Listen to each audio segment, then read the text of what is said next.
السلام علیکم ورحمۃ اللہ وبرکاتہ۔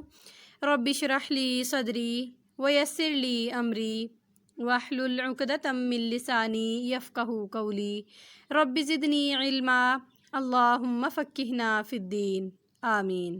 سورۃ البقرہ پارہ نمبر 2 آیت نمبر 177 اعوذ باللہ من الشیطان الرجیم بسم اللہ الرحمن الرحیم۔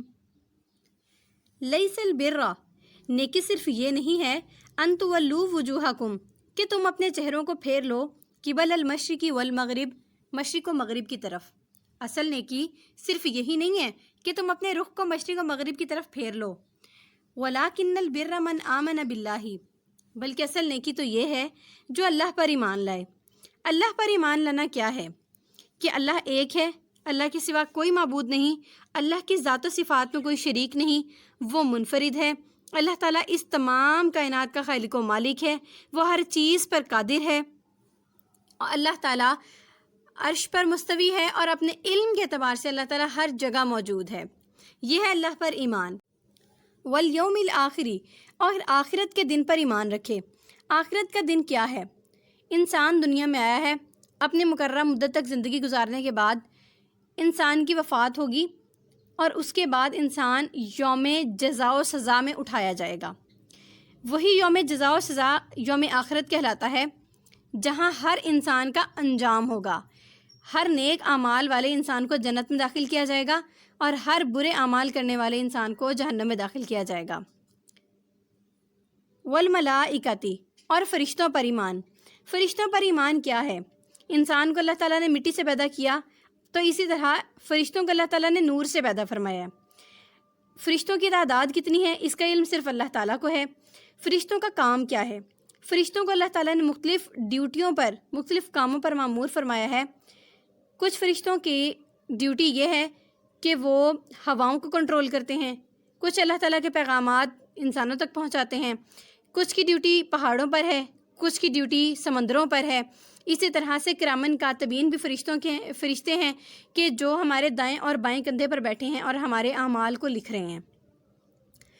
اسی طرح فرشتے اللہ تعالیٰ کی عبادت میں ہر وقت مشغول رہتے ہیں۔ فرشتے انسانوں کے لیے دعا بھی کرتے ہیں، اور فرشتے انسانوں کی مدد کے لیے بھی پہنچتے ہیں۔ یہ ہے فرشتوں پر ایمان۔ والکتابی، اور کتابوں پر ایمان۔ صرف قرآن پاک پر ایمان کی بات نہیں کہ اللہ تعالیٰ نے تمام کتابوں پر بات کی ہے۔ تمام کتابوں پر ایمان لانے کا کیا مطلب ہے کہ قرآن پاک سے پہلے جتنی بھی اللہ تعالیٰ نے کتابیں اور صحیفے نازل کیے، ان پر ایمان لانا کہ وہ اللہ تعالیٰ کی طرف سے نازل کردہ کتابیں تھیں۔ والنبیین، اور نبیوں پر ایمان۔ وآت المال علی حبہ ذوی القربیٰ، اور مال جس سے محبت ہے تو اس محبت کے باوجود اس مال کو اللہ تعالیٰ کی راہ میں خرچ کریں۔ اللہ تعالیٰ کی راہ میں خرچ کرنے کا کیا مطلب ہے کہ وہ کسے دیں؟ ذوی القربیٰ، رشتہ داروں کو دیں، والیتامیٰ، اور یتیموں کو دیں، والمساکین، اور مسکینوں کو دیں، والمساکین، اور مسکینوں کو دیں، وابن السبیل، اور مسافروں کو دیں، والسائلین، اور سوال کرنے والوں کو، وفی الرکاب، اور گردنوں کو آزاد کرنے میں۔ اللہ تعالیٰ کے راستے میں مال خرچ کرنا ہے تو سب سے پہلے حقدار اللہ تعالیٰ نے کسے بنایا ہے؟ قریبی رشتہ داروں کو۔ وہ قریبی رشتہ دار جو محتاج ہیں ان کو اللہ تعالیٰ کی راہ میں سب سے پہلے دیا جائے، اس کے بعد یتیموں کو، مسکینوں کو، مسافروں کو، اور سوال کرنے والوں کو، اور گردنیں آزاد کرنے میں وہ مال خرچ کیا جائے۔ وہ اقام الصلاۃ، اور نماز قائم کریں، وہ آت الزکوٰۃ، اور زکوٰۃ ادا کریں، والموفون بعہدہم، اور اپنے عہد کو پورا کریں، اذا عاہدوا، جب وہ عہد کریں، جب عہد کریں تو عہد کو پورا کریں۔ اب عہد کو پورا کرنا کیا ہے؟ صرف کسی انسان کی دوسرے انسان سے عہد کرنے کو یہ عہد نہیں کہیں گے۔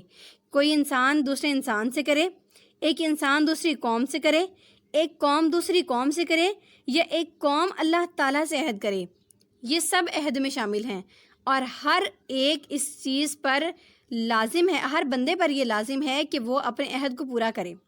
مثال کہاں ملتی ہے کہ نبی کریم صلی اللہ علیہ وسلم اور کفار مکہ کے درمیان عہد ہوا صلح حدیبیہ کے موقع پر۔ اسی موقع پر جب یہ عہد لکھا جا چکا تو ابو جندل کفار میں سے بھاگ کر مسلمانوں کے پاس آنا چاہتے تھے۔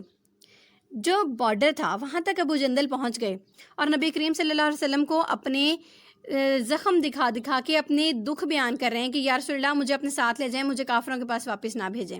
لیکن چونکہ معاہدہ لکھا جا چکا تھا، نبی کریم صلی اللہ علیہ وسلم نے اپنے عہد کو پورا کیا اور ابو جندل کو کفار کے حوالے واپس کر دیا.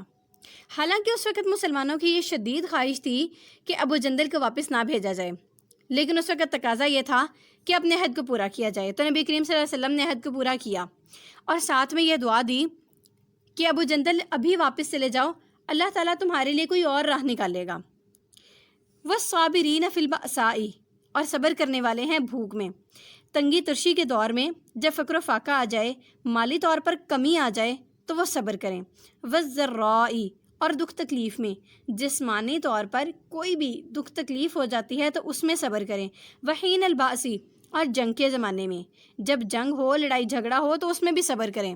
جب یہ سارے کام کر لیں گے، اللہ پر ایمان لے آئیں گے، آخرت کے دن پر ایمان، فرشتوں پر، کتابوں پر، نبیوں پر ایمان لے آئیں، ان سب چیزوں پر ایمان لانے کے بعد عملی کام یہ کریں کہ مال سے ہر انسان کو محبت ہے، اس محبت کے باوجود وہ اللہ کی راہ میں خرچ کریں اپنے مال کو، رشتہ داروں کو دیں، یتیموں کو، مسکینوں کو، مسافروں کو، سوال کرنے والوں کو، اور گردن آزاد کرنے میں اس مال کو خرچ کریں. اور پھر اس کے بعد عبادات کی بات آئے، نماز قائم کریں، زکوٰۃ ادا کریں، اور اخلاقیات میں اپنے عہد کو پورا کریں، اور ہر طرح کے مشکل وقت میں وہ صبر کریں. یہ سارے کام جب کر لیں تو اللہ تعالیٰ نے فرمایا ہے کہ جو یہ سارے کام کرتے ہیں، اولئک الذین صدقوا، یہی سچے لوگ ہیں، واولئک ھم المتقون، اور یہی پرہیزگار ہیں.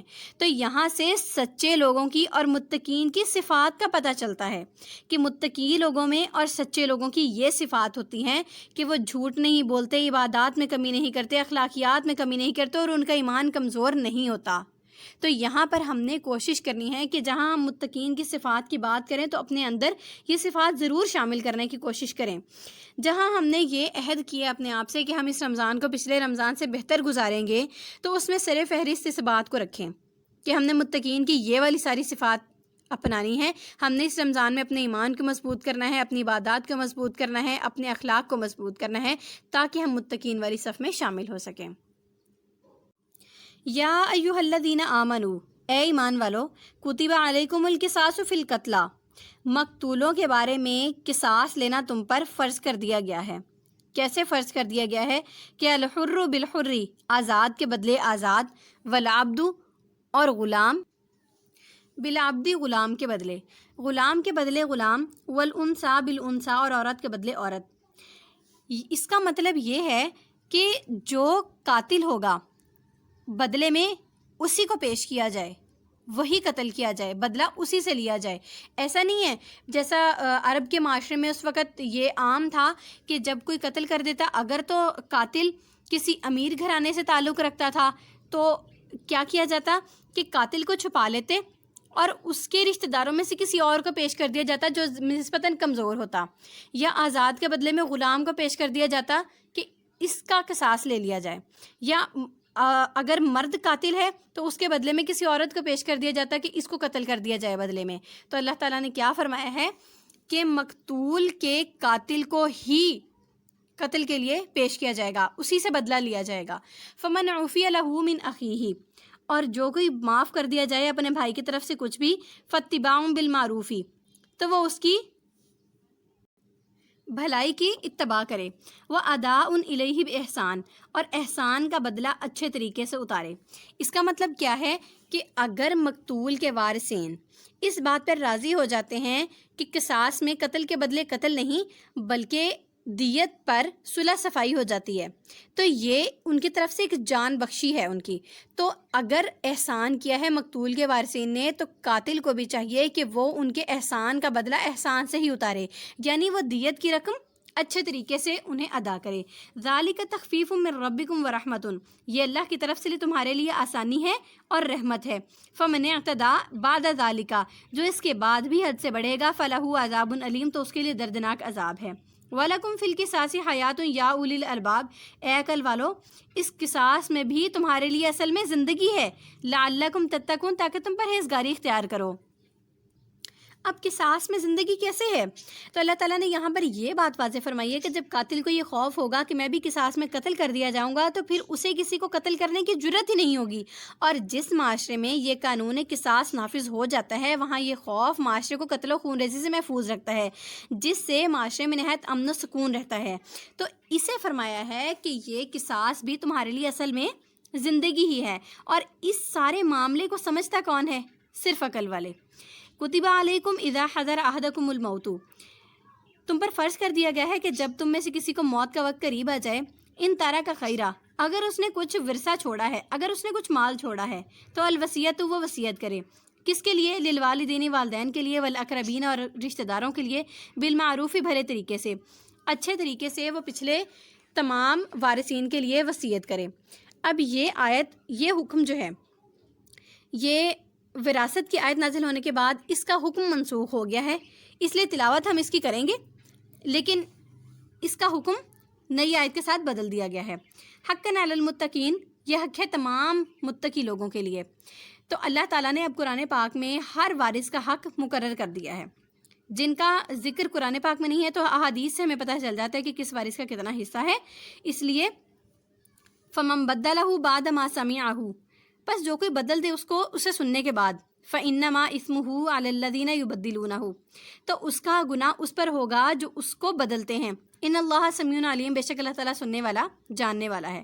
فَمَنْ خَافَ مِن مُوصٍ، اگر کوئی خوف زدہ ہے وصیت کرنے والے سے، جانفن طرفداری کا، او اسمن یا گناہ کا، فاصلح بینہم، تو وہ ان میں اصلاح کروا دے، فلا اسم علیہ، تو اس پر کچھ گناہ نہیں ہے۔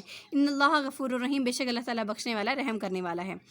اس میں یہ بیان فرمایا گیا ہے کہ اگر کوئی وصیت کر رہا ہے اور اس کی کسی سے ناراضگی چل رہی ہے، تو اگر سامنے والے کو یہ شبہ ہے کہ اس ناراضگی کی وجہ سے یہ کچھ جانبداری کی طرف مائل ہو جائے گا یا وصیت لکھنے میں کچھ گناہ کر دے گا، یعنی کسی ایک کے حصے میں زیادہ جائیداد لکھ دے گا، تو اسے چاہیے کہ وہ ان دونوں میں صلح کروا دے تاکہ وصیت لکھنے والا ایک اچھی وصیت لکھ سکے جو شریعت کے مطابق ہو۔ لیکن بات پھر وہی کہ اللہ تعالیٰ نے اب تمام وارثین کے حق مقرر کر دیے ہیں، اس لیے ہم اس آیت کی تلاوت کر رہے ہیں، لیکن اس کا حکم منسوخ ہو چکا ہے۔ یا ایھا الذین آمنو، اے ایمان والو، کتب علیکم الصیام، تم پر روزے فرض کر دیے گئے ہیں، کما کتب علی الذین من قبلکم، جیسے تم سے پہلے لوگوں پر فرض کیے گئے تھے۔ اور مقصد کیا ہے اس کا؟ لعلکم تتقون، تاکہ تم پرہیزگاری اختیار کرو۔ اس آیت سے پتہ چلتا ہے کہ روزے کا مقصد کیا ہے؟ تقوی اختیار کرنا، ہمارے اندر متقین کی صفات آ جائیں۔ اور متقین کی صفات کون سی ہیں؟ جو ہم نے ابھی پیچھے پڑھی ہیں، کہ جو ایمان میں مضبوط ہوتے ہیں، جو اخلاق میں مضبوط ہوتے ہیں، اور جو عبادات میں بھی مضبوط ہوتے ہیں، اور ان کی ساری مثالیں اللہ تعالیٰ نے قرآن پاک میں بیان فرما دی ہیں۔ ایام معدودات، گنے چنے دن ہیں۔ فمن کان منکم مریضا، پس جو کوئی تم میں سے مریض ہو، بیمار ہو، او علی سفر، یا سفر پر ہو، فعدۃ فی من ایام اخر، تو وہ اپنی گنتی پوری کر لے دوسرے دنوں میں۔ وعلی الذین یطیقونہ، اور اس کی طاقت رکھنے والوں پر ہے، فدیتن، ایک فدیہ، طعام مسکین، ایک مسکین کو کھانا کھلانا۔ یعنی اگر کوئی بیمار ہے اور وہ روزہ رکھنے کی ہمت نہیں رکھتا تو وہ کیا کرے کہ رمضان میں اگر وہ روزے نہیں رکھ سکا تو دوسرے دنوں میں وہ اپنے روزوں کی گنتی پوری کر لے۔ اگر وہ دوسرے کسی کو فدیہ دینے کی استطاعت نہیں رکھتا تو دوسری بات کی گئی ہے کہ اگر وہ مالدار ہے، یعنی اتنا مال ہے کہ وہ خود کھا سکتا ہے تو روزہ رکھے گا نا، تو وہی مال یا وہ فدیہ ایک مسکین کو کھانا کھلا دے، یعنی کہ اپنی جگہ پر کسی اور کو وہ روزے رکھوا دے، اس نیت کے ساتھ کہ اگر اللہ تعالیٰ نے مجھے تندرستی دے دی، یعنی میں صحت کی طرف دوبارہ واپس آ گیا، تو میں دوسرے دنوں میں یہ روزے خود رکھ کے بھی اس کا کفارہ ادا کروں گا۔ اور اگر وہ اس کے بعد کبھی اس طرح تندرست ہو ہی نہ کہ وہ روزہ رکھنے کی صلاحیت رکھتا ہو، تو اس کا وہ فدیہ ہی کافی ہوگا۔ فمن تطوع خیرا، اور جو کوئی تم میں سے خوشی سے کرے بھلائی کا کام، فہو خیر لہ، تو وہ اس کے لیے بہتر ہے۔ وان تصوموا خیر لکم، اور اگر تم روزے رکھو تو یہ تمہارے لیے بہتر ہے۔ ان کنتم تعلمون، اگر تم جانتے ہو۔ شہر رمضان الذی، رمضان کا مہینہ وہ ہے، انزل فیہ القرآن، جس میں قرآن نازل کیا گیا، ھدی للناس، جو لوگوں کے لیے ہدایت ہے، وبینات من الہدی والفرقان، اور واضح نشانیاں ہیں اس میں ہدایت کی اور اچھے اور برے میں فرق کی۔ فمن، پس جو کوئی، شاہدہ منکم تم میں سے حاضر ہو الشہر اس مہینے میں فلیصم ہو تو پس چاہیے کہ وہ روزے رکھے. جو بیمار نہیں ہے اور جس کی زندگی میں یہ مبارک مہینہ آتا ہے تو اسے ضرور چاہیے کہ وہ روزے رکھے. وہ من کانا مریضن اور جو کوئی بیمار ہو اولا سفرن یا سفر پر ہو فائدتن من ایامن اخر تو چاہیے کہ وہ یہ گنتی دوسرے دنوں میں پوری کر لے. یرید اللہ بکم اليسر اللہ تعالیٰ تم سے آسانی کا ارادہ کرتا ہے. ولا یرید بکم العسر اللہ تعالیٰ تم سے تنگی کا ارادہ نہیں کرتا. وَلِتُكْمِلُوا الْعِدَّةَ اور چاہیے کہ تم گنتی پوری کرو. وَلِتُكَبِّرُوا اللَّهَ اور اللہ کی بڑائی بیان کرو. عَلَى مَا هَدَاكُمْ اس طرح جیسے تمہیں ہدایت دی گئی ہے، جیسے تمہاری رہنمائی کی گئی ہے. وَلَعَلَّكُمْ تَشْكُرُونَ اور تاکہ تم شکر ادا کرو. وَإِذَا سَأَلَكَ عِبَادِي عَنِّي اور جب آپ سے میرے بندے میرے بارے میں سوال کریں تو کہہ دیں فَإِنِّي قریب بے شک میں تو بہت قریب ہوں. اجیب دعوت الداعی میں ہر پکارنے والے کی پکار کا جواب دیتا ہوں. اذا دعانی جب بھی وہ مجھے پکارے. فلیستجیبوا لی پس انہیں بھی چاہیے کہ وہ میری بات مانیں. ولیؤمنوا بی اور مجھ پر ایمان لائیں. لعلہم یرشدون تاکہ وہ بھلائی پائیں. احل لکم تمہارے لیے حلال کر دیا گیا ہے لیلۃ الصیامی روزے کی راتوں کو الرفث الی نسائکم اپنی بیویوں سے بے حجاب ہونا. ہن لباس لکم وہ تمہارا لباس ہیں. وانتم لباس لہن اور تم ان کا لباس ہو. علم اللہ جانتا ہے انکم بے شک تم کنتم تختانون انفسکم تم اپنے نفسوں سے خیانت کر جاتے ہو. فتاب علیکم تو اس نے تمہاری توبہ قبول کر لی. وعفا عنکم اور اس نے تمہیں معاف کر دیا. فالآن پس اب باشروہن ان سے بے حجاب ہو جاؤ. وابتغوا ما کتب اللہ لکم اور تلاش کرو جو اللہ نے تمہارے حصے میں لکھا ہے. وَكُلُوا وَاشْرَبُوا اور کھاؤ اور پیو. حَتَّى يَتَبَيَّنَ لَكُمُ الْخَيْطُ الْأَبْيَضُ مِنَ الْخَيْطِ الْأَسْوَدِ یہاں تک کہ سفید دھاری سیاہ دھاری سے الگ ہو جائے، واضح ہو جائے. من الفجر فجر میں. ثم پھر اتم الصیام تم روزہ پورا کرو الی اللیل رات تک کا مطلب مغرب تک. ولا تباشروہن اور نہ ان سے بے حجاب ہو. وانتم عاکفون فی المساجد اور جب تم مساجد میں اعتکاف کی حالت میں ہو. تلک حدود اللہ یہ اللہ کی حدود ہیں. فلا تقربوہا پس تم ان کے قریب نہ جاؤ. کذالک اسی طرح یبین اللہ بیان کرتا ہے آیات ہی اپنی آیات کو للناس لوگوں کے لیے لعلہم یتقون تاکہ وہ تقوی اختیار کریں. ولا تأکلوا اموالکم اور اپنے مال نہ کھاؤ بینکم آپس میں بالباطل باطل طریقے سے. آپس میں ایک دوسرے کا مال باطل طریقے سے نہ کھاؤ. وتدلوا بہا الی الحکام اور نہ ہی ایسے مقدمے اپنے حکمرانوں کے پاس لے کے جاؤ. لِتَأْكُلُوا فَرِيقًا مِّنْ أَمْوَالِ النَّاسِ بِالْإِثْمِ اس نیت سے کہ تم کسی دوسرے گروہ کا مال گناہ کے ساتھ کھا سکو. وَأَنْتُمْ تَعْلَمُونَ اور تم جانتے ہو. يَسْأَلُونَكَ عَنِ الْأَهِلَّةِ وہ آپ سے چاند کے بارے میں سوال کرتے ہیں. قُلْ هِيَ مَوَاقِيتُ لِلنَّاسِ وَالْحَجِّ کہہ دیجئے کہ یہ تو لوگوں کے لیے حج اور وقت کا اندازہ لگانے کا ایک ذریعہ ہے. وَلَيْسَ الْبِرُّ اور نیکی یہ نہیں ہے بِأَن تَأْتُوا کہ تم آؤ البیوتا گھروں میں من ظہورہا ان کے پیچھے سے. ولیکن البر من اتقی بلکہ نیکی تو یہ ہے کہ کون زیادہ پرہیزگار ہے. واتوا البیوتا اور آؤ گھروں میں من ابوابہا ان کے دروازوں سے. واتقوا اللہ اور اللہ سے ڈرو لعلکم تفلحون تاکہ تم فلاح پا جاؤ، تاکہ تم کامیاب ہو جاؤ. اب اہل عرب نے کیا طریقہ اختیار کیا ہوا تھا کہ جب وہ احرام باندھ لیتے تو اس بات کو نیکی تصور کرتے تھے کہ دروازے سے گھر میں داخل نہیں ہوتے تھے بلکہ گھروں کے پیچھے سے دیواریں پھلانگ کر داخل ہوتے تھے اور سمجھتے تھے کہ یہ بہت نیکی کا عمل ہے. تو اللہ تعالیٰ نے فرمایا ہے کہ نیکی کے کام یہ نہیں ہیں بلکہ نیکی کے کام تو یہ ہیں کہ اللہ تعالیٰ کا تقوی اختیار کرو، اللہ تعالیٰ سے ڈرو، اور اس سے کیا فائدہ ہوگا؟ تم کامیاب ہو جاؤ گے. ایسے الٹے سیدھے راستے نکالنے سے کامیابی کا راستہ نہیں ملتا. وقاتلوا فی سبیل اللہ اور اللہ کے راستے میں لڑو. الذین ان لوگوں سے یقاتلونکم جو تم سے لڑائی کرتے ہیں. ولا تعتدوا اور حد سے نہ بڑھو. ان اللہ لا یحب المعتدین اللہ تعالیٰ حد سے بڑھنے والوں سے محبت نہیں کرتا، حد سے بڑھنے والوں کو پسند نہیں کرتا. اب یہ کیا بات ہے کہ مسلمانوں کو پہلے تو اللہ تعالیٰ نے حکم دیا جب مسلمان مکہ میں تھے. مکہ میں مسلمان چونکہ بہت کم تعداد میں تھے اور منتشر تھے، اس لیے اللہ تعالیٰ نے مسلمانوں کو حکم دیا تھا کہ تم بہت زیادہ عفو و درگزر سے کام لو. عفو و درگزر کا معاملہ بے شک اللہ تعالیٰ نے ہمیشہ کے لیے رکھا تھا، لیکن لڑائی جھگڑے سے اس وقت اللہ تعالیٰ نے منع فرمایا تھا. جب مسلمان مدینہ چلے گئے اور مسلمانوں کو مضبوطی مل گئی تو اللہ تعالیٰ نے فرمایا کہ جو لوگ تم سے جھگڑے میں پہل کرتے ہیں تو تم ان کے جھگڑے کا مقابلہ کرو، ان کا جواب دو، ان سے لڑائی کرو. ٹھیک ہے، لیکن اس میں آپ نے حد سے بڑھنا نہیں ہے۔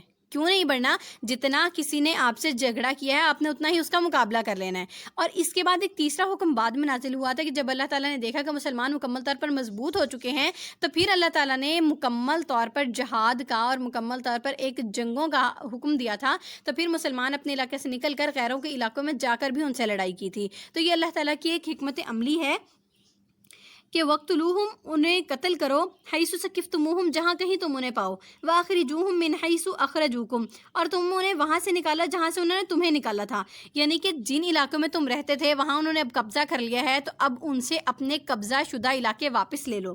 والفتنۃ اشد من القتل، اور فتنہ قتل سے بھی زیادہ سخت ہے۔ ولا تقاتلوہم عند المسجد الحرام، اور مسجد حرام کے پاس انہیں قتل نہ کرو، وہاں لڑائی جھگڑا نہیں کرنا۔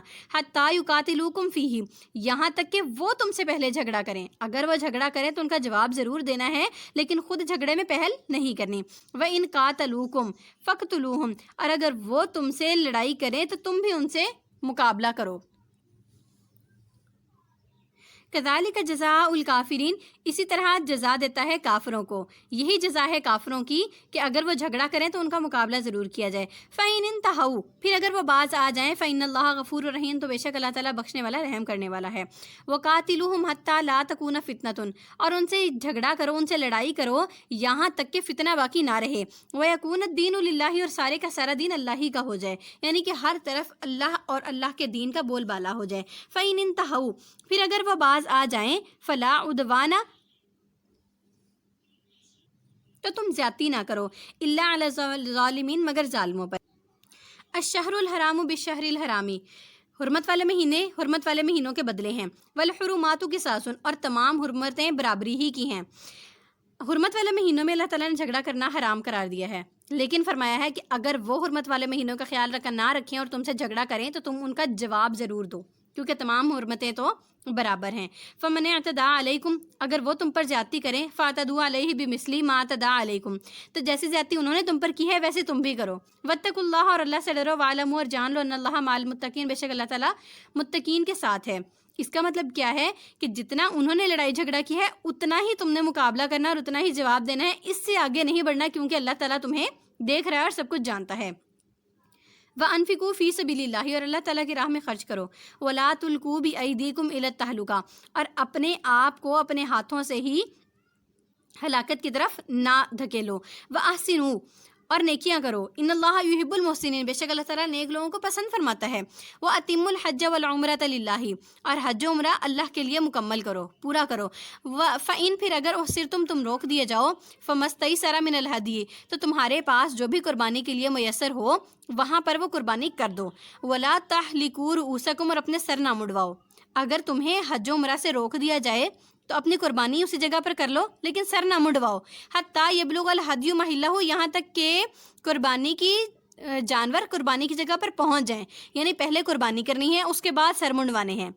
اگر یہ صورتحال پیش آتی ہے، فمن کان منکم مریضا، اگر کوئی تم میں سے بیمار ہے، او بھی، یا اس کو ہے اذن، کوئی تکلیف، من رأسہ، اس کے سر میں، ففدیۃ، پس وہ فدیہ دے، من صیام، روزے رکھے، او صدقۃ، یا صدقہ دے، او نسک، یا ایک قربانی دے۔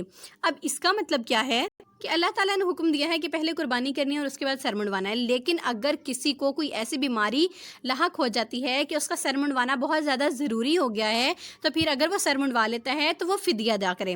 فدیہ کیا ادا کرنا ہے کہ وہ روزے رکھے۔ کتنے روزے؟ وہ 3 دن کے روزے رکھے، او صدقۃ، یا صدقہ کرے، صدقہ کتنا؟ 6 مسکینوں کو کھانا کھلائے، او نسک، یا ایک قربانی دے، تو پھر اسے یہ فدیہ دینا پڑے گا۔ فَإِذَا أَمِنْتُمْ، پھر جب تم امن کی حالت میں ہو، فَمَن، پس جو کوئی تمتع بِالْعُمْرَةِ إِلَى الْحَجِّ، تو جو کوئی فائدہ اٹھاتا ہے عمرے کے ساتھ حج کی، فَمَسْتَيْسَرَ مِنَ الْهَدْيِ، اور اگر وہ قربانی کے جانور کی استطاعت نہیں رکھتا، میسر نہیں آتی اسے، فَمَن لَمْ يَجِدْ فَصِيَامٌ، پر نہیں، پس نہیں وہ پاتا اس کو، فصیامن، پس وہ روزے رکھے، ثلاثۃ ایام، 3 دن کے، فی الحج، حج کے دوران۔ اگر کوئی شخص عمرے کی نیت سے گیا تھا اور پھر وہ فائدہ اٹھاتا ہے کہ عمرے کے ساتھ ساتھ حج بھی کر لے، کیونکہ حج کا ساتھ ہی دور آ گیا، عمرے کے ساتھ حج کرتے لیکن اب وہ کسی بھی وجہ سے قربانی کا جانور خریدنے کی حیثیت نہیں رکھتا، نہیں خرید پاتا، تو وہ کیا کرے کہ وہاں حج کے ایام میں 3 روزے رکھے، فی الحج حج کے ایام میں، وسبعۃ اذا رجعتم اور 7 روزے رکھے جب وہ واپس لوٹ آئے، تلک عشرۃ کاملۃ یہ 10 روزے ہیں، یعنی وہاں اگر قربانی نہ کر سکے تو اس کا فدیہ کیا ہے کہ وہ 10 روزے رکھے گا 3 حج کے دنوں میں ہی، اور 7 روزے واپس آ کر اور اپنے 10 روزے اس طرح سے مکمل کرے۔ ذالک لمن لم یکن اہلہ حاضر المسجد الحرامی، یہ اس کے لیے ہے جس کے گھر والے مسجد حرام میں نہ رہتے ہوں، یعنی کہ وہ وہاں کا رہائشی نہ ہو۔ واتقوا اللہ، اور اللہ سے ڈرو، وعلموا، اور جان لو، ان اللہ، کہ بے شک اللہ تعالیٰ شدید العقاب، سخت سزا دینے والا ہے، یعنی کہ یہ فدیہ پورا کرنا پڑے۔ الحج اشہر معلومات، حج کے مہینے تو جانے پہچانے ہیں، معلوم ہیں۔ فمن فرض فیہن الحج، پس جو کوئی تم میں سے حج کرنا ان میں اپنے لیے لازم کر لے، فلا رفث، پس نہ وہ اپنی بیوی سے بے حجابی کی باتیں کرے، ولا فسوق، اور نہ کوئی گناہ کرے، ولا جدال فی الحج، اور نہ حج کے دنوں میں جھگڑا کرے۔ وما تفعلوا، اور جو کوئی تم میں سے کرے گا، من خیر، کوئی بھی بھلائی، یعلمہ اللہ، اللہ اس کو جانتا ہے۔ وتزودوا، اور زاد راہ لے لو، فإن خیر الزاد التقوی، پس بے شک بہترین زاد راہ تقوی ہے، اللہ کا ڈر ہے۔ واتقون، اور مجھے سے ڈرو، یا اولی الالباب، اے عقل والو۔ اس کا مطلب یہ ہے کہ اللہ سے ڈرتا کون ہے، تقوی کون اختیار کرتا ہے، جو عقل رکھتا ہے، جو شعور رکھتا ہے۔ لیس علیکم جناح، تم پر کچھ گناہ نہیں، ان تبتغوا فضلا من ربکم، کہ تم اپنے رب سے فضل تلاش کرو، اپنے رب کا فضل تلاش کرو۔ فاذا افضتم، پھر جب تم لوٹو، من عرفات، عرفات سے، فاذکروا اللہ، پس اللہ کا ذکر کرو، عند المشاعر الحرامی، مشعر حرام کی طرف کے پاس، وذکروہ، اور ذکر کرو اس کا، کما ہداکم، جیسے اس نے تمہیں ہدایت دی۔ وَإِن كُنتُم، اور اگرچہ تم تھے، من قبلہ، اس سے پہلے، لمن الضالین، البتہ گمراہوں میں سے۔ ثم افیضوا، پھر جب تم لوٹو، من حیث، اس جگہ سے، افاض الناس، جہاں سے سب لوگ لوٹتے ہیں، واستغفروا اللہ، اور اللہ سے بخشش طلب کرو، ان اللہ غفور الرحیم، بے شک اللہ تعالیٰ بخشنے والا، رحم کرنے والا ہے۔ فَإِذَا قَضَيْتُمْ، پھر جب ادا کر چکو، مناسککم، مناسک، جب تم حج کے مناسک ادا کر چکو، فَاذْكُرُوا اللَّهَ، تو اللہ کا ذکر کرو، كَذِكْرِ آبَائِكُمْ، جیسے تم اپنے باپ دادا کا ذکر کرتے ہو، او اشد ذکر، یا اس سے بھی زیادہ ذکر۔ فمن الناس، پس لوگوں میں سے، من یقول، جو کہتے ہیں، ربنا آتنا، اے ہمارے رب ہمیں دے، فی الدنیا، دنیا میں، وما لہ، اور نہیں ہوتا اس کے لیے، فی الآخرۃ، آخرت میں، من خلاق، کوئی حصہ، یعنی جو اللہ تعالیٰ صرف دنیا کا سوال کرتا ہے تو آخرت میں اس کے لیے کوئی حصہ نہیں رکھا جاتا۔ وَمِنْهُمْ مَن يَقُولُ، اور ان میں سے جو لوگ یہ کہتے ہیں کہ ربنا آتینا فی الدنیا حسنہ، اے ہمارے رب ہمیں دنیا میں بھی بھلائی دے، وفی، اور میں، وفی الآخرۃ حسنۃ، اور آخرت میں بھی ہمیں بھلائی دے، وقنا عذاب النار، اور ہمیں آگ کے عذاب سے بچا۔ تو جو دنیا مانگتا ہے اسے صرف دنیا ہی دی جاتی ہے، آخرت میں پھر اس کا کوئی حصہ نہیں ہوتا۔ اور کچھ لوگ ایسے بھی ہوتے ہیں جو دنیا کے ساتھ ساتھ آخرت کو بھی مانگتے ہیں، اور جہنم کی آگ سے بچنا بھی مانگتے ہیں، بچاؤ بھی مانگتے ہیں اللہ تعالیٰ سے۔ تو ایسے لوگوں کی دعائیں ضرور قبول کی جاتی ہیں، انہیں دنیا میں بھی بھلائیاں عطا کی جاتی ہیں اور آخرت میں بھی بھلائیاں عطا کی جاتی ہیں۔ تو اس سے ہمیں یہ سبق ملتا ہے کہ ہمیں دنیا کے ساتھ ساتھ آخرت کی بھلائیاں بھی ضرور مانگنی چاہیے۔ تو آج سے اپنی دعاؤں میں یہ دعا شامل کر لیں کہ ربنا آتنا فی الدنیا حسنۃ وفی الآخرۃ حسنۃ وقنا عذاب النار، آمین ثم آمین۔ آج کا ہمارا سبق مکمل ہوا۔ آیت نمبر 177 سے 201 تک، 177 to 201۔ اللہ تعالیٰ ہمیں اس پر عمل کرنے کی توفیق عطا فرمائے جو کچھ ہم نے آج پڑھا ہے، اور ہماری دعاؤں میں قبولیت کا شرف بخشے۔ سبحان ربک رب العزت عما یصفون، وسلام علی المرسلین، والحمد للہ رب العالمین۔ السلام علیکم ورحمۃ اللہ وبرکاتہ۔